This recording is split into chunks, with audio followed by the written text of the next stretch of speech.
I don't think I even knew really that life insurance was a thing other than like Prudential or Northwestern Mutual sponsored the Rose Bowl every year, right? Right.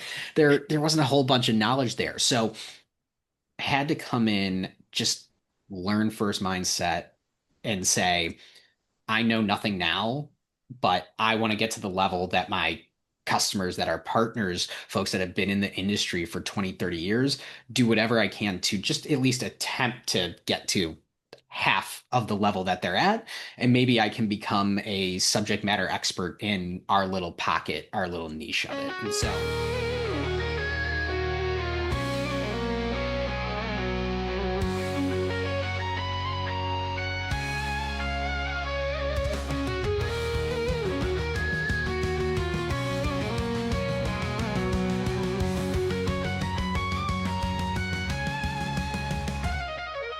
Welcome back to the podcast formerly known as the Proformex Perspective.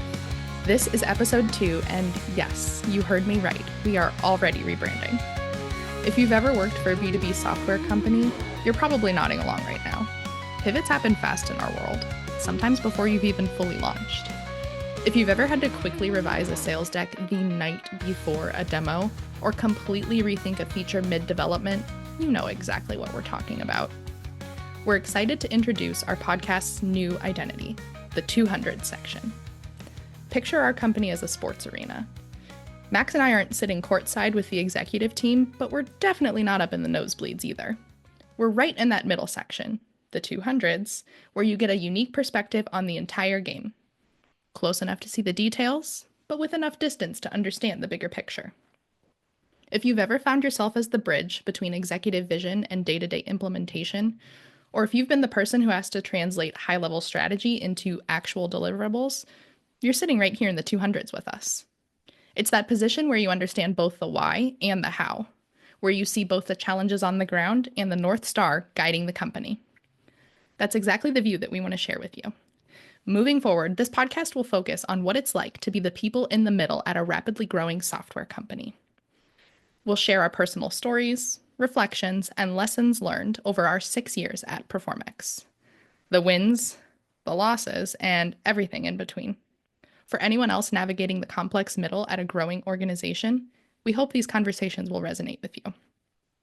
In today's episode, we'll explain more about the podcast rebrand, why the 200 section perfectly captures what we're trying to do, and share some memorable pivots we've experienced during our time with the team. Those moments when adaptability wasn't just a buzzword, but the only way forward. Cool. Max, we're back. Official episode 2 and with a new name. How pumped are you right now? I mean, technically episode 2, I guess, but yeah, this is about to be pretty meta, isn't it? It is. Yeah. We're going to be talking about a pivot that we're still very much in the middle of. So hopefully that's something that our listeners can relate to, appreciate, or if nothing else, laugh at our expense. All of that is acceptable in terms of reactions to this episode. I literally feel like we're in the middle of an episode of Friends and Ross and Rachel, they're trying to get the couch around the corner in their Manhattan apartment building and just yelling, pivot, pivot. And yeah, here we are. It's great. I think it's super cool to see as we were talking with the team and everything, what do we want this podcast to be about? That we have the freedom and the ability to say, you know what? That name doesn't do justice what we want to talk about, the message that we want to get out into the ecosystem, because it's not really, Performex's perspective, right? It's ours, and let's tell our story. So pivot, here we are. We've moved, we've changed, and let's get on with it. Yeah, yeah. And thanks to the team who felt comfortable enough to give us some feedback about putting ourselves more and our more of our voices into this thing. I think you and I both needed that extra push to do this. So For sure. For sure. definitely appreciate that. So set the foundation of this conversation. Obviously, as folks heard in the intro of this episode, we're rebranding the podcast. We have a new name. We are the 200 section. So welcome to the 200s. Let us know if you need help finding your seat. I think there's so many parallels though to like this rebrand and just life in general working for a startup. So let's just lay the foundation there. Like, how does that sit with you? What do you think the parallels are between this and other rebrands or shifts we've experienced? Yeah, I think like every young company, startup, you're going to pivot a bunch. The core values themselves, why you started the business, why you got into the business in the first place, that typically I don't think that changes, but you realize, there's a part of the business that grabs people, what folks find most interesting, what you as an employee helping to build this business actually find most interesting. And so I think that's what led to this change. And especially at Proformex, gosh, I feel like we pivot all the time as, some things work and some things don't. But the fun part about being in this startup young company type of environment is we are able to do it really quickly and intentionally, and that's what you're seeing on full display here. I mean, and as you said, it's just sort of a fact of life. You're going to pivot so many times in your life. You thought you were going down one path and then you realize, oh, that wasn't right. Let's go down the other. And so this is just another one of those moments, another pivot, and I'm excited to see where it goes. As just like all pivots, some are good, some are okay, some are bad, but I feel pretty confident this is going to be a good one for sure. I think so too. And I hope what listeners are hearing from this is sort of like a mindset that I think spans across Performix. But I know you and I fall into this mindset very much as people, is that something like this feels like an opportunity and it's Yeah, exciting. It's really easy, like get bogged down or feel frustrated when a pivot or a change like this happens. But totally. if you keep the right perspective in check and you approach it knowing like, hey, something even better could be coming out of this now that we're sort of redirecting ourselves, I think that that just makes a huge difference. And there are plenty of examples, beyond just ourselves of pivots being successful. I mean, you knew I was going to do this at some point, but I think about Taylor Swift and how many different eras she has. Can you believe it took until episode 2 for me to bring up Taylor Swift? Like, come on, let's be honest. I'm Uh, I'm surprised it wasn't in the intro to episode one that this is all a tribute to Taylor Swift anyway. if only we could afford her for the theme music, that totally would have happened. But no, like I think that she's a great example of somebody that, meets the moment, is always transforming herself. So for me personally, like that's somebody that I think of as inspiration when it comes to like giving yourself permission to evolve into the next version of what you and who you are going to be. Um, Totally. so thanks, Taylor, for helping me embrace so many changes that happen at a young company like this one. So I think the next big question to answer as we get into this conversation is maybe people will want to understand better the meaning of the name, the 200 section. So, do you want to take a first pass at that answer? Do you want me to kind of ramble about the suggestion that I randomly slacked to you on like a Tuesday that I'm sure you were like, Claudia, I'm busy. Like, what? Can this wait until we have a meeting about this? That's almost exactly how it went down. No, I think take it away. This was your thought, your idea, and I at first just sort of read it and said, "Yep, like yeah, great idea." But diving deeper and having you explain it further, I think it's great. So go for it. Okay, sure. So I think the feedback that we got was Max and I, our perspective is unique because of where we sit within the company. We're not, on the executive team, but we're not like so fresh and new that we still are figuring out what the heck all the acronyms in this industry mean. Like we're at a place where we have a pretty unique perspective. Um, and as I just was thinking about that, it made me imagine sitting in like the middle section at a sporting event, right? The mezzanine, the 200s, The if you will. mezzanine, exactly, the 200. So the 200 section felt appropriate to reflect sort of like where we are. And there's also another layer of, how this applies to us. Max and I both thought that we were going to embark on careers in sports. Fun fact, I started school thinking that I was going to be a sports broadcaster, and all my college friends at the time would like joke about like Claudia, well, my last name at the time was Lab, Claudia Lab's sassiest name in sports. And like it was going to be a whole defining era, a So thing. good. And then I started to hear more from professors about like what it really takes to make it in sports. And I was like, I don't think this is for me. I really like staying at home. I like having like life availability outside of work. So quickly changed my mind. Anyways, and Max, you yourself, I think you actually went a couple steps further than I did in terms of exploring sports as a possible career. If you want to jump in real quick to talk about that. Yeah, for sure. I same sort of idea and wanted to be in sports, but more along the lines of wanting to work in the front office, right, for a sports team. Didn't care basketball, football, baseball, didn't really care. That was the dream, that was the goal, and ended up at Ohio University, which I'll plug here, number one sport management program in the country. Go Bobcats! Always got to plug the university. And so through that, through classes and understanding what went into it, I wasn't necessarily deterred off the jump. It was still, this is something I want to do. And so actually had internships in college. One was with the Charlotte Hornets, another was with a also a tech startup in the sports space called Teamworks. But through interning with the Charlotte Hornets, realized very quickly that there's this allure for folks about working in sports.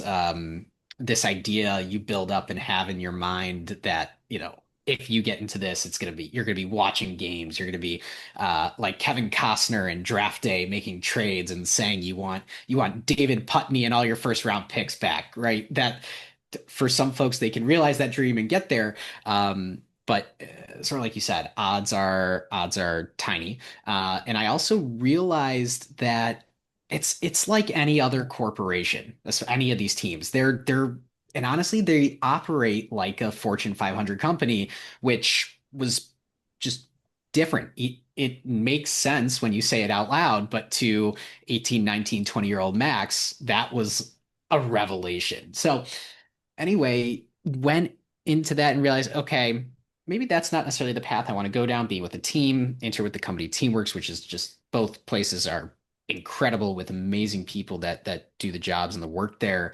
Teamworks was this revelation as well of could still potentially be in sports, but from a tech and like more of a startup type vibe. So okay, that felt potentially interesting. But there was still a bit of monotony in the role that I was in and the roles that I was doing. And I thought, okay, I want to be doing different things. I want to be bogged down by a single path or a single thing. And so that led to out of school going into consulting.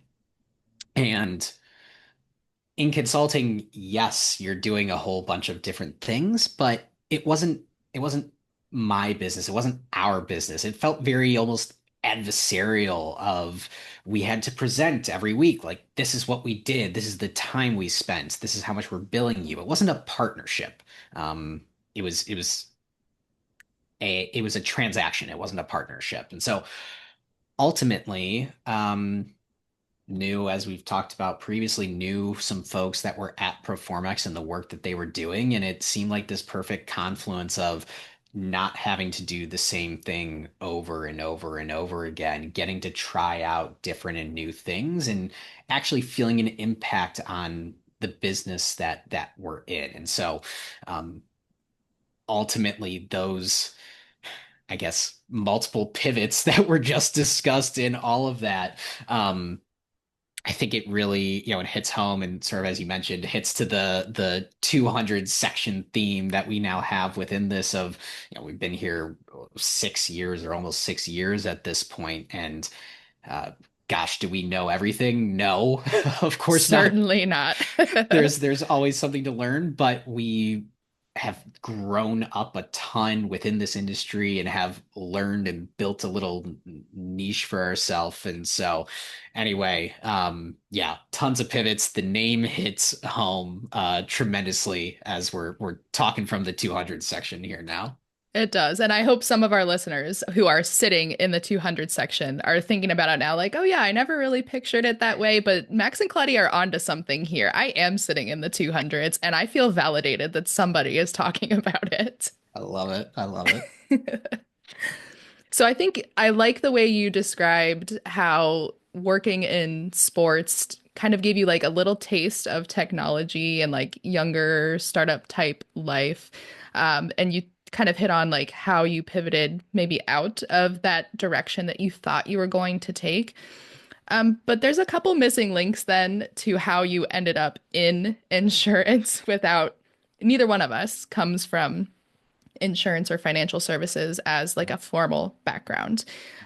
So I think that's an important pivot to talk about in this episode too. So why don't you share your story?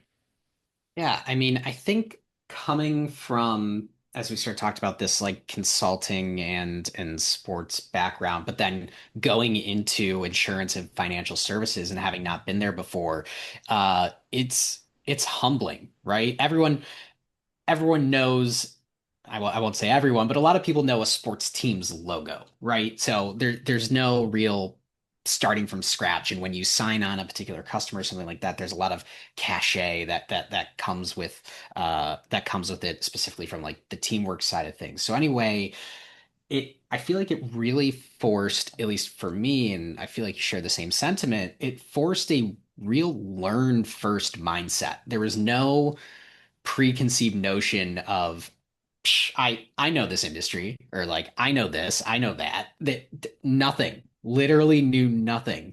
I don't think I even knew really that life insurance was a thing, other than like Prudential or Northwestern Mutual sponsored the Rose Bowl every year, right? Right. There wasn't a whole bunch of knowledge there. So I had to come in, just learn first mindset and say, I know nothing now, but I want to get to the level that my customers, that are partners, folks that have been in the industry for 20, 30 years, do whatever I can to just at least attempt to get to half of the level that they're at. And maybe I can become a subject matter expert in our little pocket, our little niche of it. And so, right, that just what that allowed for was being able to be taught by a bunch of different people and a bunch of different sources. So, right, the subject matter experts and folks that we have internal to Proformex, Kevin Kelly and Mike, who founded Proformex, right? They had been in the industry. So just listening and understanding, tips and tricks and tools of the trade, learning about the 25 million different acronyms that are native to the industry, but then also saying, that's awesome. That's amazing. And that is such an invaluable resource we have, but also all the invaluable resources that are out there as well. Learning from, here comes some more acronyms, but LIMRA and ACLU and other fact books and insurance things out there.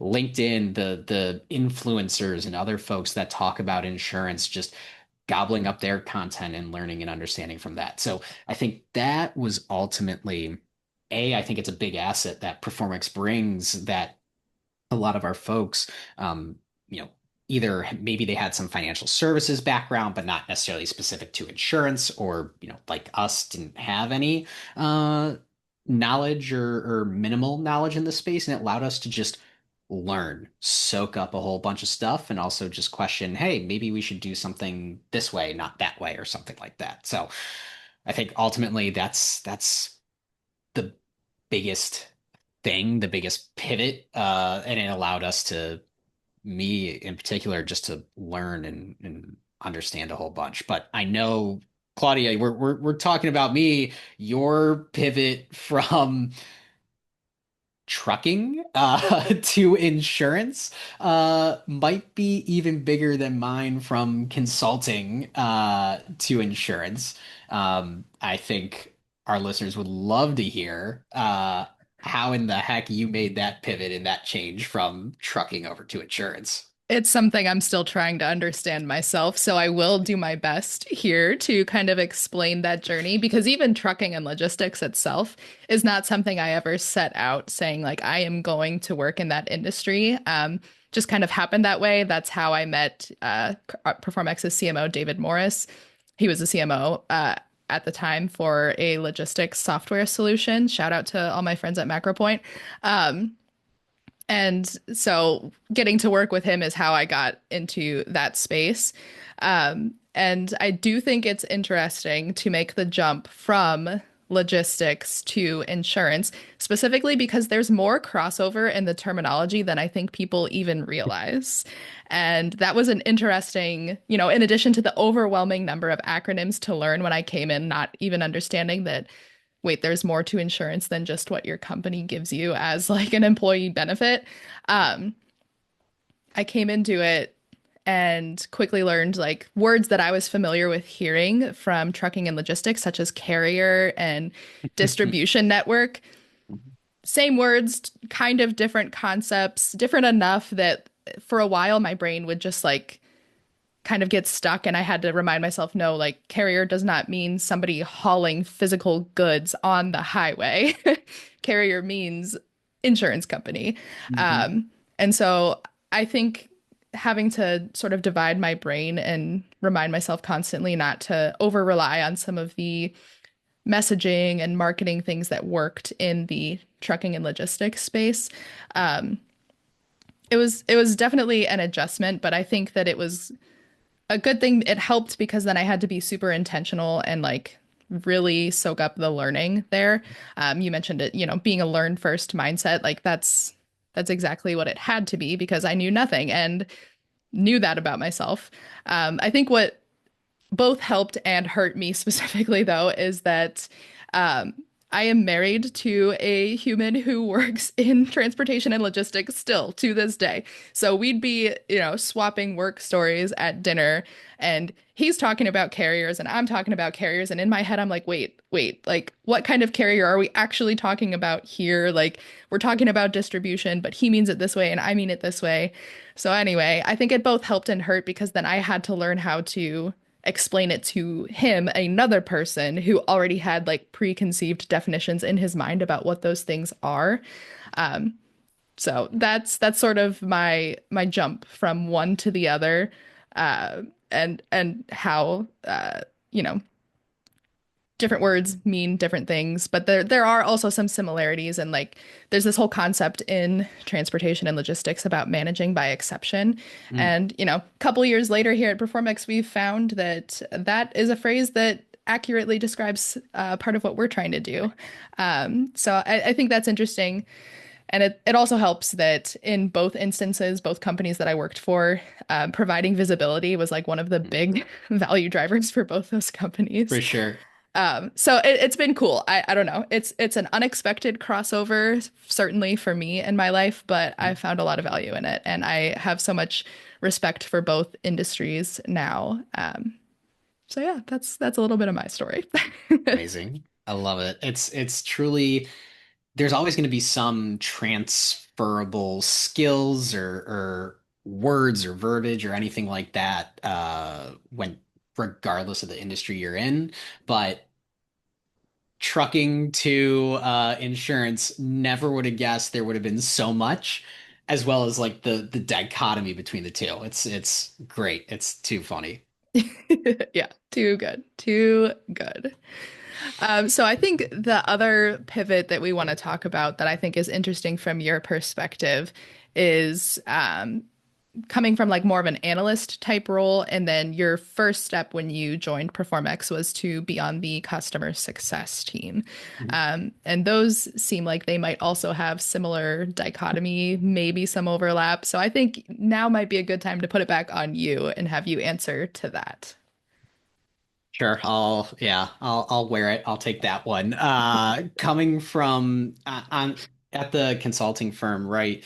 When you first start, you are brought in as an analyst, right? Have some Excel skills, being able to read and interpret data. And so, yeah, going from I'll call it going from a quant to customer success couldn't couldn't be any more different to a certain respect. When you're the analyst, when you're the quant, you're living in spreadsheets every day, and you are participating in meetings and hearing and understanding what folks are saying, but you're doing it to understand the data and the numbers. And when you go to customer success, yes, there's data and numbers and things that you have to do on the customer success side that our team does an incredible job with. But it's more relationships, right? When you're at the consulting firm, maybe you have a relationship with someone that's all at your level, um, at the other company that you're working with. But for the most part, you're just chugging away on numbers all day. Whereas with customer success, you're the face of an account, right? You're not a background player anymore. You are the face. You are the person that customers that are, have the title of CEO and CFO and CTO. You're the first line of defense. You're doing training. You are answering questions. You're coming up with strategies, and it's all encompassing, right? And so that ultimately massive, massive shift. I can remember my first customer, and we hop on a call and back to the acronyms, they're talking about 10 million different acronyms and things that you got to fake it till you make it a tiny bit. But you learn a ton, right? And as an analyst, you just have to understand the numbers behind the business, but not necessarily the business itself. And you can mess with the data all you want, but at the end of the day, with the data, one plus one equals two. And in customer success, if a customer says one plus one equals three, for the most part, there are exceptions, but you figure out how to make one plus one equal three. So big shift in terms of mindset, big shift in having to learn a whole bunch more soft skills, not necessarily the technical skills.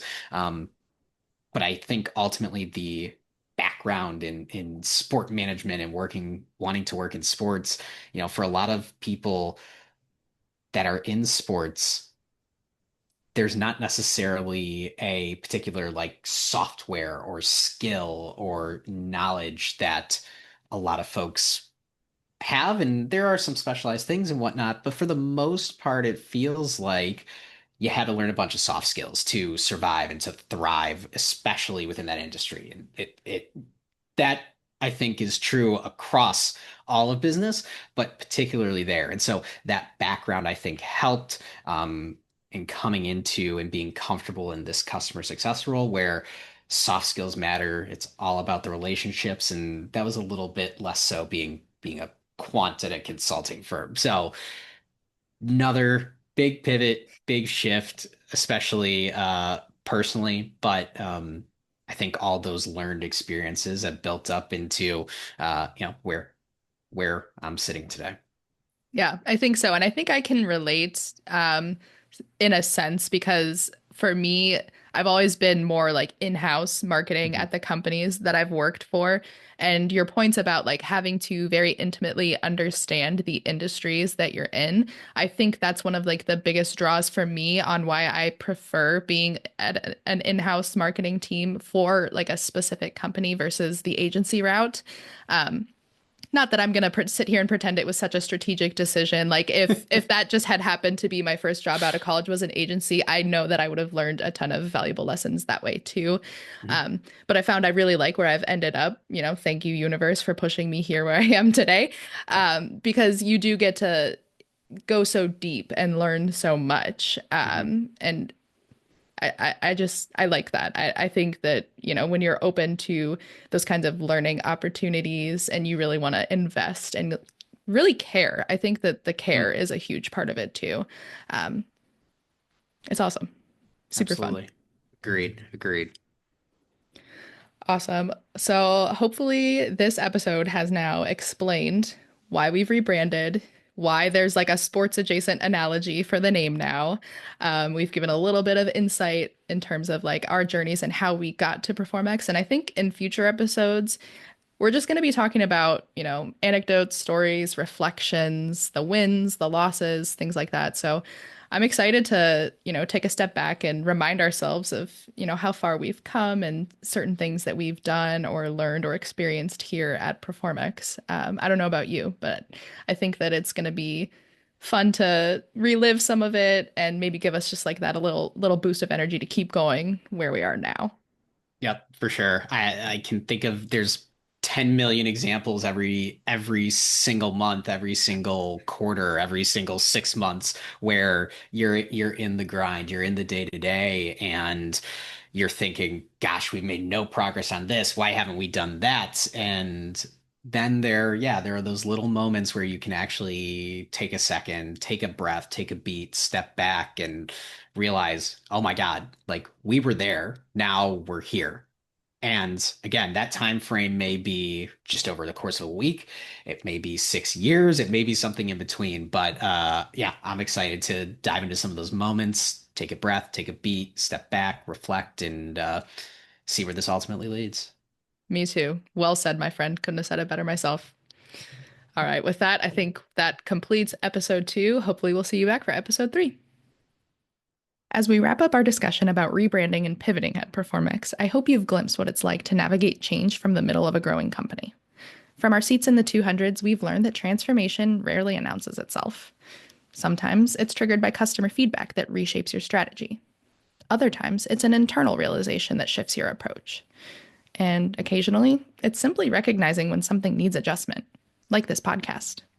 In future episodes, we'll explore more of these moments that have defined our journey, from thought-provoking customer interactions to unexpected turns that tested our adaptability.